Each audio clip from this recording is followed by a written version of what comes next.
ওম নমো ভগবতে বাসুদেবায়। জয় শ্রীকৃষ্ণ। নমস্কার প্রিয় শ্রোতা বন্ধুরা, আপনাদের সকলকে হৃদয়ের গভীর থেকে স্বাগত জানাই আপনাদের প্রিয় ভক্তিমূলক চ্যানেল ভক্তি কথাতে। আজ আমরা এমন এক পবিত্র আলোচনার পথে পা বাড়াতে চলেছি যা শুধুমাত্র ধর্মীয় গ্রন্থের পাঠ নয়, বরং মানুষের জীবনের প্রতিটি শ্বাস প্রশ্বাসের সঙ্গে জড়িয়ে থাকা এক অনন্ত সত্যের উপলব্ধি। এই আলোচনা কোনো সাধারণ কথা নয়। এই আলোচনা সেই চিরন্তন বাণীগুলোর যা যুগের পর যুগ ধরে মানুষকে অন্ধকার থেকে আলোর পথে নিয়ে এসেছে।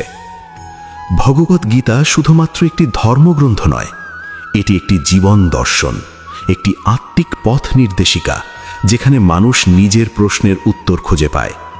জীবনের দুঃখ, সংকট, হতাশা, ভয়, অহংকার, লোভ, কামনা সবকিছুর মধ্যেই গীতা আমাদের হাতে তুলে দেয় এক আশ্চর্য আলো।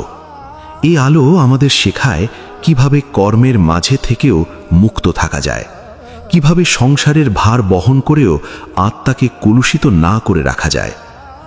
মহাভারতের যুদ্ধক্ষেত্র কুরুক্ষেত্রে দাঁড়িয়ে যখন অর্জুন ভেঙে পড়েছিলেন, তখন তিনি কেবল একজন যোদ্ধা ছিলেন না, তিনি ছিলেন প্রতিটি সাধারণ মানুষের প্রতীক। আমাদের সকলের মতোই তার মনেও ছিল দ্বন্দ্ব, ভয়, দায়িত্বের চাপ আর আত্মিক সংকট। ঠিক তখনই ভগবান শ্রীকৃষ্ণ তার মুখ দিয়ে যে বাণীগুলি উচ্চারণ করেছিলেন, সেগুলো আজও তাজা, আজও প্রাসঙ্গিক, আজও আমাদের জীবনের প্রতিটি স্তরে পথ দেখাতে সক্ষম। এই দীর্ঘ আলোচনায় আমরা ভগবত গীতার এমন বাণীগুলোর গভীর অর্থ অনুধাবন করার চেষ্টা করব, যা আমাদের জীবনকে ভেতর থেকে পরিবর্তন করতে পারে।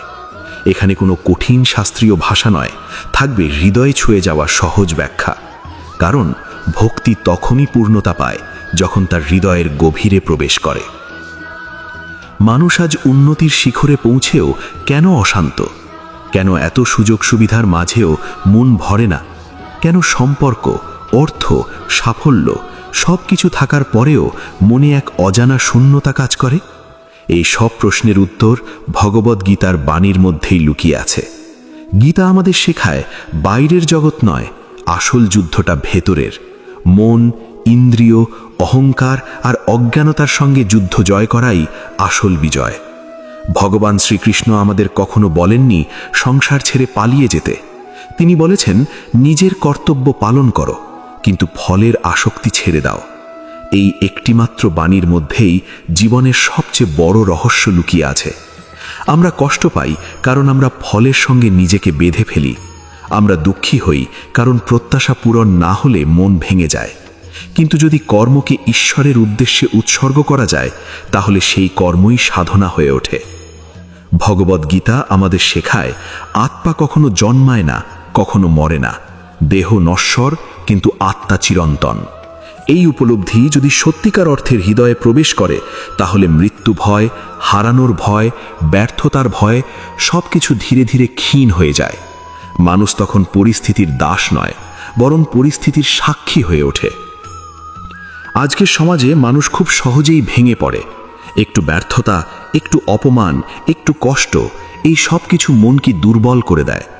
ভগবত গীতা আমাদের মানসিক দৃঢ়তার শিক্ষা দেয়। এটি শেখায় কিভাবে সুখে অহংকার না করে, দুঃখে ভেঙে না পড়ে সমভাব বজায় রাখা যায়। এই সমভাবই প্রকৃত যোগ। শ্রীকৃষ্ণ বারবার বলেছেন, যিনি নিজের মনকে জয় করতে পেরেছেন, তিনিই প্রকৃত বিজয়ী। বাইরের যুদ্ধ জেতা